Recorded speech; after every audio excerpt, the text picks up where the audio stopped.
മാംഗല്യം part 5.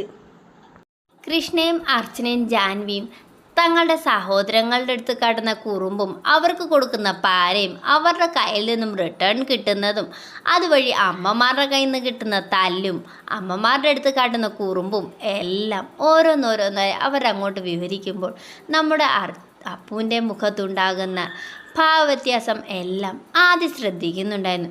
ഇടയ്ക്കിടയ്ക്ക് അമ്മയുടെ കാര്യം പറയുമ്പോൾ അവളുടെ മുഖത്തുണ്ടാകുന്ന നിരാശയും ഏട്ടന്മാരുടെ അടുത്ത് കാട്ടുന്ന കുറുമ്പുകളുടെ കാര്യം പറയുമ്പോൾ ഉണ്ടാകുന്ന ചിരിയും എല്ലാം എന്തൊക്കെയോ ആലോചിച്ചിരുന്ന അവൾ പുഞ്ചിരി തൂകുന്നതും കണ്ടതും അവൾക്ക് എന്തൊക്കെയോ ഒരു സംശയം തോന്നാൻ തുടങ്ങി. ആദ്യം കുറേ നേരം അവളെ തന്നെ നോക്കിയിരുന്നു. കുറച്ച് കഴിഞ്ഞതും ജാൻവിയും അർച്ചനയും കൃഷ്ണയും പുറത്തേക്ക് പോകാൻ അവരെ രണ്ടുപേരെയും വിളിച്ചു. എങ്കിലും അവർ പോകാൻ കൂട്ടാക്കിയില്ല. വേറെ ഒന്നിനും അല്ല കേട്ടോ, നമ്മുടെ ഈ ശ്രീശാസ്ത്ര കോളേജിൽ ഒരുപാട് ഡിപ്പാർട്ട്മെൻറ്റ്സ് ഉണ്ട്. അതിലെല്ലാം നല്ല ചുള്ളൻ ആമ്പിള്ളേരുമുണ്ട്. അതിനെയൊക്കെ വായി നോക്കാനാണ് ഈ 3 എണ്ണവും കൂടി ഞങ്ങളെ 2 എണ്ണത്തിനെയും വിളിക്കുന്നത്. അതുകൊണ്ട് അറിഞ്ഞു വെച്ചുകൊണ്ട് തന്നെ വരുന്നില്ല എന്ന് പറഞ്ഞത്.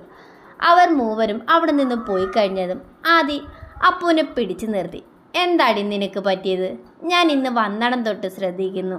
നിനക്ക് അവളുമാർ പറയുന്നതൊന്നും ഇഷ്ടപ്പെടുന്നില്ലേ? അവളുമാരെ കൂട്ടുകൂടാൻ നിനക്ക് എന്തെങ്കിലും താല്പര്യക്കുറവുണ്ടോ? പറ, തുറന്നു പറ. ഇല്ലടി, അവളുമാരുടെ കുറുമ്പും കുസൃതികളും എല്ലാം ഞാൻ ആസ്വദിക്കുന്നു. പിന്നെ അവർ പറയുമ്പോഴെന്താ നിൻ്റെ മുഖത്ത് എന്തോ വിഷമം തളം കെട്ടുന്നത്? അവർ പറഞ്ഞതെല്ലാം നീ കേട്ടില്ലേ? അവരവരുടെ അമ്മയെടുത്ത് കാട്ടുന്ന കുറുമ്പും കുസൃതികളും എല്ലാം എനിക്കിന്ന് നിഷേധിക്കപ്പെട്ട ഒരു വിലക്കപ്പെട്ട കനി. അതാണ് അമ്മയുടെ സ്നേഹം. അത് നിനക്ക് അമ്മയുണ്ടെന്നല്ലേ നീ പറഞ്ഞ്? അമ്മയുണ്ടടി, അത് പക്ഷെ ചെറിയമ്മയാണ്. ചെറിയമ്മ? അതെ, എൻ്റെ അമ്മ മരിച്ചുപോയി. എനിക്ക് കൂട്ടും ഒക്കെയായി അച്ഛന് കൊണ്ടുവന്നതാണ് ചെറിയമ്മ. പിന്നീട് അവർ എങ്ങനെ തങ്ങളുടെ ജീവിതത്തിലേക്ക് വന്നെന്നും പവിയെക്കുറിച്ചും അച്ഛനെക്കുറിച്ചും അച്ഛനിപ്പോൾ വയ്യാതെ കിടക്കുകയാണെന്നും താൻ എങ്ങനെയാണ് വിദ്യാഭ്യാസം പൂർത്തിയാക്കാൻ ഇവിടെ വന്നതും പിന്നെ ഭദ്രനുമായുള്ള പ്രശ്നങ്ങളും എല്ലാം തന്നെ അവളോട് അവൾ തുറന്നു പറഞ്ഞു. ഇതെല്ലാം കേട്ടതും അവൾക്ക് എന്തെന്നില്ലാത്ത ഒരു സ്നേഹം അവളോട് തോന്നി. ഈ പ്രശ്നങ്ങൾക്കിടയിലും പഠിക്കാൻ വന്നല്ലോ, ആ ഒരു നല്ല മനസ്സ്. ഇനി എന്തുണ്ടായാലും നിനക്കൊപ്പം ഞാനുണ്ട് എന്നർത്ഥത്തിൽ അവളെ തന്നോട് ചേർത്ത് നിർത്തി. ആദി അത് കൂടി ആയപ്പോൾ അവളുടെ കണ്ണുകൾ നിറഞ്ഞു. കണ്ണ് നിറയ്ക്കല്ലേ. അവർ രണ്ടുപേരും സംസാരിച്ചുകൊണ്ടിരുന്നപ്പോഴാണ് പുറത്തു പോയ 3 കോഴികളും കൂടി അകത്തേക്ക് വരുന്നത്. അവർ അകത്തേക്ക് കയറി വന്നതും അവർ കാണുന്നത് നിറഞ്ഞ കണ്ണുകൾ തുടയ്ക്കുന്ന പാറൂസിനെയാണ്. അവർ വെപ്രാളത്തോടെ അവളുടെ അടുത്തേക്ക് വന്ന്, എന്താ പാറൂസേ, എന്തിനാ നീ കരയുന്നേ? ഇവൾ വല്ലതും പറഞ്ഞോ? എന്താടിയാതി, നീ എന്ത് പറഞ്ഞിട്ടാ എൻ്റെ കുഞ്ഞിനെ കരയിച്ചേ എന്ന രീതിയിൽ അവർ മൂവരും അവൾക്ക് ചുറ്റും കൂടി നിന്നത് കണ്ട് അവൾക്ക് വല്ലാതെ സന്തോഷം തോന്നി. ഇത്രയും നാൾ തനിക്ക് എല്ലാമായിരുന്നു പവിയായിരുന്നു. എന്നാൽ ഇന്ന് തനിക്ക് എല്ലാത്തിനും 4 കൂട്ടുകാർ കൂടിയുണ്ട് ഒപ്പം. അതുകൂടി ആയപ്പോൾ അവൾക്ക് വല്ലാത്തൊരു സന്തോഷം. ഒറ്റപ്പെടലിൽ നിന്നും എല്ലാം തുറന്നു പറയാലോ. പവിയോട് എല്ലാം തുറന്നു പറയുന്നതിന് ഒരു പരിധിയുണ്ട്. പക്ഷേ ഇവർക്കിടത്ത് എൻ്റെ മനസ്സ് തുറക്കുന്നതിന് യാതൊരു തടസ്സവും ഇവിടെയില്ല എന്നാലോചിച്ചപ്പോൾ അവൾക്ക് എന്തെന്നില്ലാത്ത ഒരു ആശ്വാസം തോന്നി. എന്താടിപ്പണേ, നീ എന്തിനെ കണ്ണ് നിറച്ച്? എൻ്റെ പിള്ളേരെ, എൻ്റെ കണ്ണൊന്നും നിറഞ്ഞതൊന്നും അല്ല. ആദുവിനെ ഒന്നും പറയല്ലേ, അവളൊന്നും പറഞ്ഞില്ല. കണ്ണിലൊരു പൊടി പോയി. അന്നേരം കണ്ണ് നിറഞ്ഞ് ഞാനത് തുടച്ചതാ. സത്യമാണേ? ആന്നടി, അതേ ഉള്ളൂ. അത് പറഞ്ഞുകൊണ്ട് അവൾ ആദിയെ നോക്കി കണ്ണ് ചിമ്മിക്കാട്ടി. ആദിക്ക് കാര്യം മനസ്സിലായതുപോലെ ഒന്ന് തലയാട്ടി. കളിയും ചിരിയും തമാശകളുമായി സമയം കടന്നുപോയി. ഫസ്റ്റ് ഡേ ആയതുകൊണ്ട് തന്നെ ഉച്ചവരെ ഉള്ളായിരുന്നു.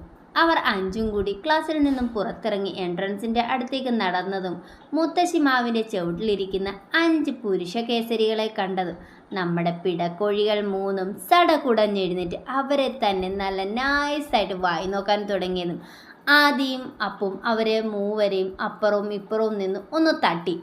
എന്താടി ഇങ്ങനെ നോക്കുന്നേ? ആൺപിള്ളേരെ കണ്ടിട്ടില്ലാത്ത കൂട്ട്. അവർ ഈ കോളേജിലെ സീനിയേഴ്സ്, അതിനൊക്കെ ഉപരി കോളേജ് ഹീറോസ് കൂടി അവരെ ഇങ്ങനെ വായി നോക്കിയാൽ ചിലപ്പം ഏത് വഴി അടി വരുന്നതെന്ന് പോലും അറിയത്തില്ല.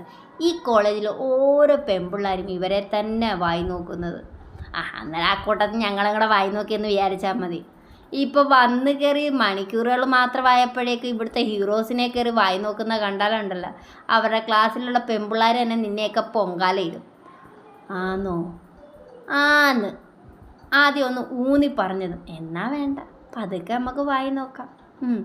അവർ മൂവരും അത്രയും പറഞ്ഞ് 5 പേരും മുന്നോട്ട് നടന്നതും പാറു തലയും കുനിച്ച് മുന്നിൽ നടക്കുന്ന അവർ 5 പേരും ശ്രദ്ധിച്ചു. പാറൂട്ടോ ഒന്ന് നീട്ടി വിഷ്ണു വിളിച്ചതും പാറു ഒന്ന് നിന്നു. എന്താ പാറൂട്ടൻ, ഏട്ടനെ കണ്ടിട്ടും ഒന്നും മിണ്ടാതെ എങ്ങനെ പോന്നേ? ഏട്ടന് കുട്ടി എന്തേ? ഏട്ടനെ കണ്ടില്ലേ ഏട്ടൻ ഇവിടെ ഇരിക്കുന്നേ? അവൻ സ്നേഹത്തോടെ അവളെ വിളിച്ച് സംസാരിക്കുന്നത് കേട്ട് പാറുവിൻ്റെ കണ്ണുകൾ നിറഞ്ഞു. വർഷങ്ങൾക്ക് മുമ്പ് തൻ്റെ അമ്മയാണ് തന്നെ ഇത്ര സ്നേഹത്തോടെ പാറൂട്ടോന്ന് നീട്ടി വിളിക്കുന്നത്. എത്ര വർഷങ്ങൾക്ക് ശേഷമാണ് ഇതുപോലെ ഒരാൾ തന്നെ ഇത്ര സ്നേഹത്തോടെ വിളിക്കുന്നത്. അതാലോചിച്ചപ്പോൾ അവളുടെ കണ്ണുകൾ നിറഞ്ഞു. വിഷ്ണു ഇത്രയൊക്കെ സംസാരിച്ചിട്ടും തന്നെ ഒന്ന് തിരിഞ്ഞു നോക്കിയ തല ഉയർത്തി നിൽക്കുക പോലും ചെയ്യാതെ നിൽക്കുന്നത് കണ്ടതും അവന് വല്ലാത്ത വിഷമം തോന്നി. ഇനി താൻ വിളിച്ചത് അവൾക്ക് ഇഷ്ടപ്പെടാഞ്ഞിട്ടാണോ എന്നറിയാൻ വേണ്ടി വിഷ്ണു അവിടെ നിന്നും എഴുന്നേറ്റ് പാറുവിൻ്റെ മുന്നിൽ വന്നത്. ഏട്ടൻ്റെ കുട്ടിക്ക് ഏട്ടൻ പാറൂട്ടോ എന്ന് വിളിച്ച ഇഷ്ടപ്പെട്ടില്ലേ? ഇഷ്ടപ്പെട്ടില്ലെങ്കിൽ സോറി കേട്ടോ. എൻ്റെ പാറൂട്ടനെ ഇനി ഞാൻ അങ്ങനെ വിളിക്കില്ല. എൻ്റെ മോക്ക് എന്താ ഇഷ്ടം അങ്ങനെ വിളിക്കുക ഏട്ടൻ. എന്നാലും ഏട്ടനെ ഒന്നും നോക്കടാ.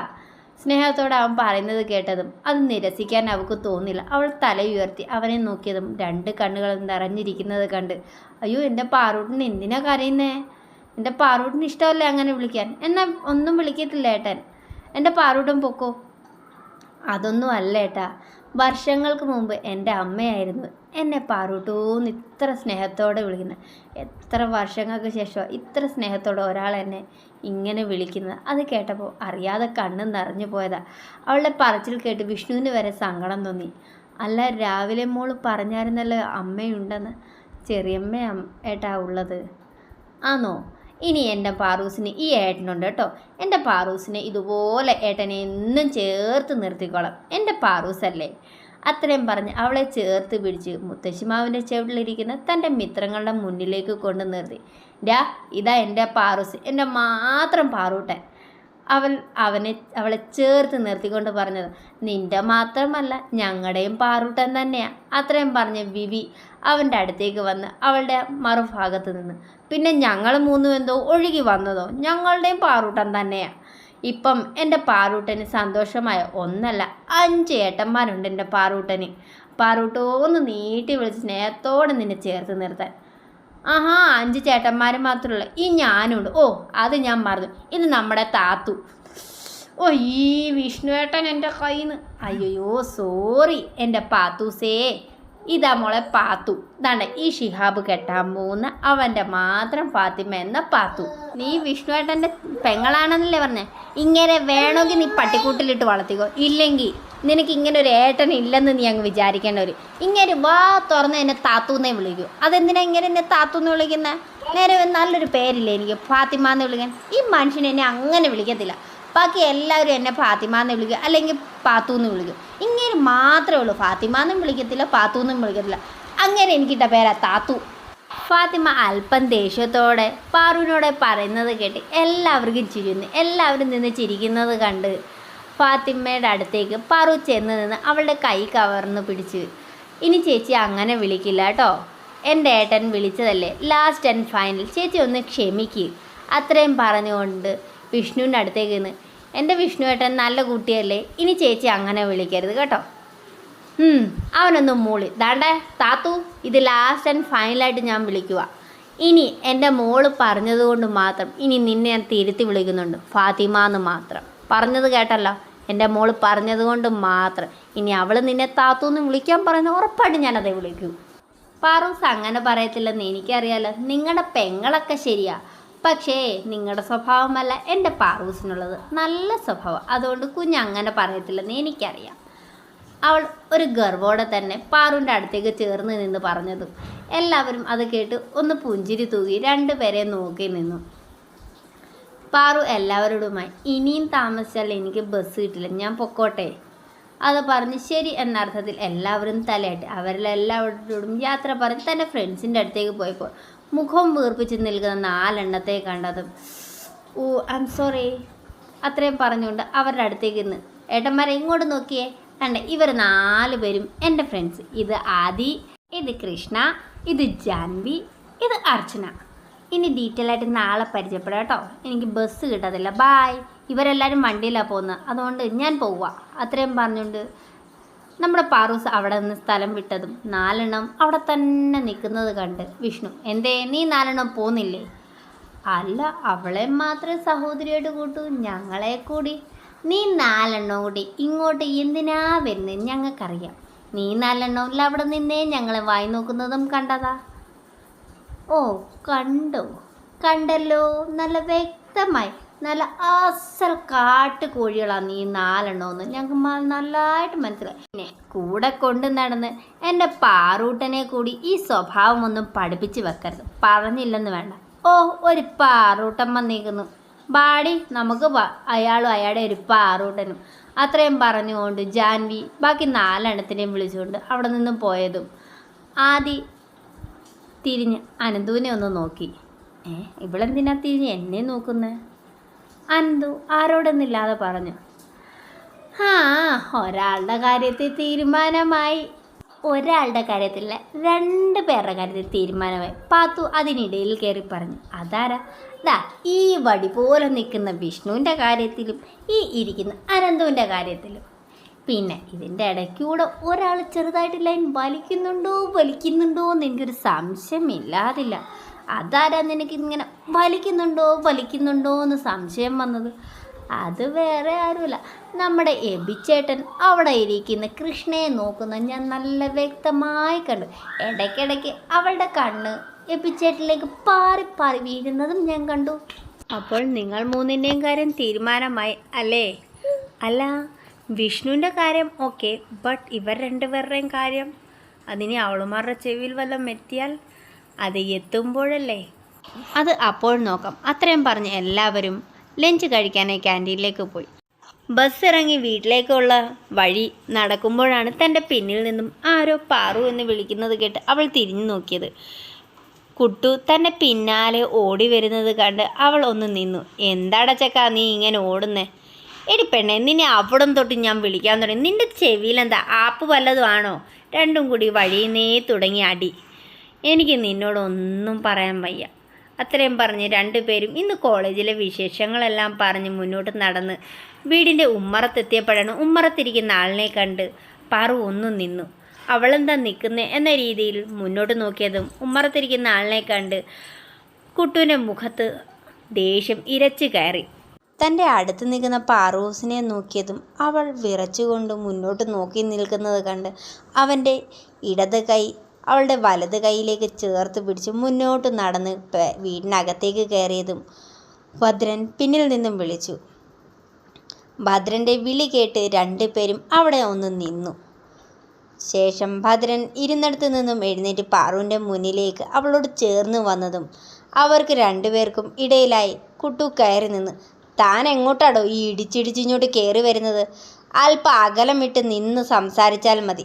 അവൻ്റെ ഗൗരവം നിറഞ്ഞ സംസാരം കേട്ട് ഭദ്രൻ ഒന്ന് ആശ്ചര്യപ്പെട്ടു. തൻ്റെ മുന്നിൽ ഇന്നോളം വന്നു നിന്ന് സംസാരിക്കുന്ന ഒരു ചള്ളിച്ചകൻ ഇന്ന് തന്നോട് ദേഷ്യത്തോടെ സംസാരിക്കുന്നത് കേട്ട് അവൻ ആദ്യം ആശ്ചര്യം തോന്നി. പിന്നീട് അവൻ്റെ വാക്കുകൾക്ക് വിലയൊന്നും കൊടുക്കാതെ, അത് കേട്ട ഭാവം പോലും നടിക്കാതെ പാറുവിൻ്റെ അടുത്തേക്ക് നിന്ന്, പാറു, ഈ പ്രാവശ്യം ഞാൻ വെറുതെ അങ്ങനെ പോകുന്നു നീ കരുതണ്ട. നിൻ്റെ കഴുത്തിൽ താലി കെട്ടി നിന്നെയും കൊണ്ട് ഞാൻ ഇവിടെ നിന്ന് പോകൂ. അതുകൊണ്ട് മനസ്സുകൊണ്ട് എൻ്റെ താലിയും ശരീരം കൊണ്ട് എന്നെയും സ്വീകരിക്കാൻ മോളങ്ങ് തയ്യാറായിക്കോ. അത്രയും പറഞ്ഞ് ഒരു വഷളം ചിരിയോടെ പാറുവിനെ അടിമുടി ഒന്ന് ഒഴിഞ്ഞു നോക്കി അയാൾ തിരിഞ്ഞു നടക്കാനൊരുങ്ങിയതും പവി അയാൾക്ക് തടസ്സമായി മുന്നിൽ കയറി നിന്നു. അങ്ങനെ അങ്ങ് പോയാലോ? എൻ്റെ പെങ്ങളെ തനിക്ക് കിട്ടാൻ എന്ത് യോഗ്യത തനിക്കുള്ളത്? എനിക്ക് എന്ത് യോഗ്യതക്കുറവാണ് നീ കണ്ടത്? നാട് മൊത്തവും തെണ്ടി നടക്കുക, പെൺവിഷയമുണ്ടാക്കി കഞ്ചാവും തല്ലുമായി നടക്കുന്ന തനിക്ക് എന്ത് ക്വാളിഫിക്കേഷനാണോ എൻ്റെ പെങ്ങളെ കെട്ടാനുള്ളത്? എനിക്കുള്ള ഡിമാൻഡ് അംഗീകാരമാണെങ്കിൽ തനിക്ക് എൻ്റെ പെങ്ങളെ ഞാൻ കെട്ടിച്ചേരാം. വേറെ ആരെതിർത്താലും തനിക്ക് ഞാൻ തരും. എന്താ, സമ്മതമാണോ? നിൻ്റെ ഡിമാൻഡ് എന്താ? ഞാനൊന്ന് കേൾക്കട്ടെ. ഭദ്രൻ അല്പം പുച്ഛത്തോടെ തന്നെ അവനോടായി ചോദിച്ചു. ഒന്നാമത്തത്, തൻ്റെ പേരിലുള്ള കേസുകളെല്ലാം ഇല്ലാതാകണം. 2, താൻ എല്ലാ ആണുങ്ങളും പോയി ജോലി ചെയ്ത് നേരായ വഴിക്ക് സമ്പാദിക്കുന്നത് പോലെ സമ്പാദിക്കണം. തന്നെ കൊണ്ട് ഇത് 2 നടക്കുമെങ്കിൽ താൻ ഒരു താലിയുമായി വാ, തനിക്ക് ഞാൻ തരാം എൻ്റെ പെങ്ങളെ തനിക്ക്. അത്രയും പറഞ്ഞ് അവൻ പാറുവിൻ്റെ കൈയും പിടിച്ച് അകത്തേക്ക് കയറിയതും പാറു അവനെ പിടിച്ച് മുന്നോട്ട് നിർത്തി. നീ എന്ത് ധൈര്യത്തിലാടിയേ അവനോട് ഇത്രയൊക്കെ പറഞ്ഞത്? അവൻ ഇങ്ങനെയൊക്കെ ചെയ്തിട്ട് വന്നല്ല. ചേച്ചിക്ക് തോന്നുന്നുണ്ട് ഈ തല്ലും വഴക്കുമായിട്ടൊക്കെ നടക്കുന്നോ നേരെ ചൊവ്വയായി അയാൾക്ക് സമാധാനത്തെ ജീവിക്കാം. ചേച്ചി ഒരു പഴഞ്ചൊല്ല് കേട്ടിട്ടില്ലേ? വാളെടുത്തവൻ വാളാലെന്ന്. ഏതൊരുത്തരും വാൾ എടുത്തിട്ടുണ്ടോ അവൻ്റെ അവസാനം ആ വാളുകൊണ്ട് തന്നെയായിരിക്കും. അതുകൊണ്ട് ഭദ്രൻ ഇനി എന്തെല്ലാം ചെയ്താലും ഭദ്രൻ്റെ അവസാനം ആ വാളുകൊണ്ട് തന്നെയായിരിക്കും. അവൻ നല്ലവനായാൽ അവൻ്റെ ആയുസ് പെട്ടെന്ന് കുറയും. അവൻ ഇപ്പോഴെല്ലാവരും പേടിപ്പിച്ച് നിർത്തുന്നത് കൊണ്ട് തുടരുകയാണെങ്കിൽ അവൻ്റെ ആയുസ് ഇനിയും കാണും കുറേ നാളുകൾ കൂടി. എന്തായാലും അവൻ ഇതുവരെ ഇത് അംഗീകരിച്ചിട്ടില്ലല്ലോ. അവനെ ഒന്ന് ആലോചിച്ച് കണക്കൂട്ടി വരട്ടെ. നമുക്ക് അന്നേരം വേറെ എന്തെങ്കിലും പ്ലാൻ ഇറക്കാം. എന്തായാലും ഈ ഒരു കാര്യം കൊണ്ട് അവനൊന്ന് തഞ്ചം വന്നിട്ടുണ്ട്. അതിനിടയിൽ നമുക്ക് അതിന് വേണ്ടുന്ന രീതിയിൽ വേണ്ടുന്നത് ചെയ്യാം. അത്രയും പറഞ്ഞ് അവർ രണ്ടുപേരും അകത്തേക്ക് കയറി ചായയിട്ട് അച്ഛന് ചായയെല്ലാം കൊടുത്ത് അത്താഴത്തിനുള്ളത് എല്ലാം തയ്യാറാക്കി നിന്നപ്പോഴാണ് അകത്തേക്ക് പവിയുടെ അമ്മ കയറി വരുന്നത്. അതീവ ദേഷ്യത്തിൽ വരുന്നത് കണ്ടപ്പോൾ തന്നെ രണ്ടുപേർക്കും കാര്യം മനസ്സിലായി. രണ്ടുപേരും അവരെ കണ്ടതായി ഭാവിച്ചില്ല. പവിയുടെ മുന്നിൽ വന്നിന്ന്, നീ എന്നു തൊട്ടാ ഇവളുടെ കാര്യത്തിലെല്ലാം തീരുമാനമെടുക്കാൻ തുടങ്ങിയത്? ഞാനിവിടെ ഉണ്ടല്ലോ അവളുടെ കാര്യത്തിൽ തീരുമാനിക്കാൻ. പിന്നെ നീ എന്തിനാ ഇതിൻ്റെ ഇടയ്ക്ക് കയറുന്നത്? അമ്മയ്ക്ക് എന്ത് റൈറ്റ്സ് ഉണ്ട് ചേച്ചിയുടെ കാര്യത്തിൽ തീരുമാനിക്കാൻ? അമ്മയുടെ മകളാണോ? അല്ലല്ലോ. അമ്മയെ അച്ഛൻ വിവാഹം കഴിച്ചു എന്ന് പറഞ്ഞല്ലോ. ഏത് സാഹചര്യം കൊണ്ടാണ് വിവാഹം കഴിച്ചത്? എപ്പോഴെങ്കിലും അമ്മയും അച്ഛനും ഭാര്യ ഭർത്താവായി ജീവിച്ചിട്ടുണ്ടോ? അങ്ങനെയും സംഭവിച്ചിട്ടില്ലല്ലോ. അമ്മ എവിടുന്നോ പ്രഗ്നൻ്റായി. ആ പ്രഗ്നൻ്റായി എന്നെ പ്രസവിച്ചു എന്ന് മാത്രം. അതുകൂടാതെ അമ്മയ്ക്ക് പഠിക്കാനുള്ള സൗകര്യവും അച്ഛനെ ഒരുക്കി തന്നു. ഇന്നോളം ആ മനുഷ്യൻ്റെ മനസ്സിൽ അമ്മയ്ക്ക് യാതൊരു സ്ഥാനവുമില്ല. ഇന്നും പാറുചേച്ചിയുടെ അമ്മയ്ക്ക് മാത്രമേ ആ ഒരു മനുഷ്യൻ്റെ മനസ്സിൽ സ്ഥാനമുള്ളൂ. അതുകൊണ്ട് അമ്മ കൂടുതലൊന്നും ചേച്ചിയുടെ കാര്യത്തിൽ ഇടപെടാൻ നിൽക്കണം. അമ്മയ്ക്ക് വല്ലതും തീരുമാനിക്കണമെങ്കിൽ എൻ്റെ കാര്യത്തിലാവാം, അല്ല ചേച്ചിയുടെ കാര്യത്തിൽ അമ്മ ഇടപെടണ്ട. പിന്നെ അമ്മ ഈ സമ്പാദിക്കുന്നതിൽ ഒരു പൈസ പോലും ചേച്ചിയുടെ ആവശ്യത്തിന് അമ്മ ചിലവഴിക്കുന്നുണ്ടോ? ഇല്ലല്ലോ. പിന്നെ അച്ഛൻ ഇന്ന് ചേച്ചിയെ പഠിക്കാൻ വിട്ടത് പോലും അമ്മയുടെ അനുവാദം ചോദിച്ചു. അമ്മ ഈ വീട്ടിൽ ഉള്ളത് കൊണ്ടും മാത്രം. നേരെ മറിച്ച് അച്ഛൻ്റെ സ്ഥാനത്ത് ഞാനും ആയിരുന്നെങ്കിൽ ഒരു കാരണവശാലും അമ്മയെപ്പോലെ ഒരാളുടെ അനുവാദം പോലും ചോദിക്കത്തില്ല. എൻ്റെ മകളെ എൻ്റെ അധ്വാനത്തിൻ്റെ ഫലം കൊണ്ട് പഠിപ്പിക്കുന്നതിന് നിങ്ങളുടെ അനുവാദം എന്തിനാണെന്നേ ചിന്തിക്കൂ. അതുപോലെ ഈ വീട്ടിലെ സകല ജോലിയും ചെയ്ത് അമ്മയ്ക്കുള്ള ലഞ്ച് സഹിതം അമ്മയുടെ ലഞ്ച് ബോക്സിലാക്കി വെക്കും. 7 മണിക്ക് എഴുന്നേറ്റ് ഇങ്ങോട്ട് കുളിച്ചിറങ്ങി വന്ന് ഡൈനിങ് ടേബിളിൽ ഇരുന്നാൽ ഒന്നും ബ്രേക്ക്ഫാസ്റ്റ് ഉണ്ടാവത്തില്ലമ്മേ. അതിനും ആ പാവം തന്നെ അടുക്കളയിൽ കയറണം. എന്നിട്ട് ഇന്ന് ഈ നിമിഷം വരെ അമ്മ എപ്പോഴെങ്കിലും ചോദിച്ചിട്ടുണ്ടോ 3 നേരം അമ്മയുടെ മുന്നിൽ ആഹാരം വരുന്നുണ്ട്, ഏതെങ്കിലും ഒരു നേരം കൃത്യസമയത്തിന് ആ ചേച്ചി ആഹാരം കഴിക്കുന്നുണ്ടോ എന്ന് അമ്മ തിരക്കിയിട്ടുണ്ടോ? തിരക്കത്തില്ല. കാരണം അമ്മയ്ക്കിതൊന്നും അറിയണ്ടല്ലോ. അമ്മ എഴുന്നേറ്റ് വരുമ്പോൾ അമ്മയ്ക്ക് ഡൈനിങ് ടേബിളിൽ ബ്രേക്ക്ഫാസ്റ്റ് ഉണ്ട്, ലഞ്ച് ബോക്സിനകത്ത് ലഞ്ചുണ്ട്, എല്ലാം ഉണ്ട്. പിന്നെ അമ്മ മറന്നുപോയ മറ്റൊരു കാര്യമുണ്ട്. ആരോരുമില്ലാതെ എന്നെ നിറവയറുമായി നിന്ന സമയത്ത് ഒരു കൈത്താങ്ങ് തന്ന മനുഷ്യൻ അകത്ത് കിടപ്പുണ്ട്. അവരുടെ മകളെ ഇട്ട് നരയിക്കുന്നത്. അന്ന് ആർക്ക് വേണ്ടിയാണോ അമ്മ ഇവിടെ കൊണ്ടുവന്നത് ആ കുഞ്ഞിനെ തന്നെ അമ്മ ഇന്ന് നോവിക്കുന്നത്. ദൈവം കണ്ണു തുറന്നിരിക്കും അമ്മ. ഇതിനൊന്നും ശിക്ഷ കിട്ടാതിരുന്നാൽ അത് തന്നെ വലിയ ഭാഗ്യം. എൻ്റെ ചേച്ചി മനസ്സറിഞ്ഞാരെയും ശപിക്കില്ല. പക്ഷേ ആ കണ്ണീര് വീണിട്ടുണ്ടെങ്കിൽ കണ്ണീരിൽ വെന്തുരുകാനുള്ളതേ ഉള്ളമ്മേ അമ്മ, അല്ലാതെ വേറെ ഒന്നുമില്ല. ഈ വീട്ടിലെ വേലക്കാരിയൊന്നുമല്ല ആ ചേച്ചി, ഈ വീടിൻ്റെ ഉടമസ്ഥയാണ്. അമ്മയോ ഈ വീട്ടിലെ വേലക്കാരി സ്ഥാനത്ത് നിൽക്കേണ്ടവൾ. അങ്ങനെ ഉള്ളവളെ പഠിപ്പിച്ച് ജോലിക്കാരിയാക്കി ഇന്ന് ആ മനുഷ്യൻ്റെ മകളോട് തന്നെ കാണിക്കുന്ന നന്ദികേടിന് എന്താ അമ്മ ഞാൻ പറയേണ്ടത്? അതിനെ ഉപദ്രവിച്ചില്ലെങ്കിലും അല്പസ്നേഹം അതിന് കൊടുക്കാം. ഇന്ന് ഇങ്ങനെ സൗകര്യത്തോടെ ജീവിക്കുന്നതിന് കാരണക്കാരിയാണെന്നുള്ള രീതിയിലെങ്കിലും. അത്രയും പറഞ്ഞ് തൻ്റെ അമ്മയെ ഒന്ന് പൂച്ഛിച്ചുകൊണ്ട് അവൻ അകത്തേക്ക് കയറിപ്പോയി. കൂടെ കൊണ്ട് നടന്ന് എൻ്റെ മകനെ എനിക്ക് എതിരെയാക്കി.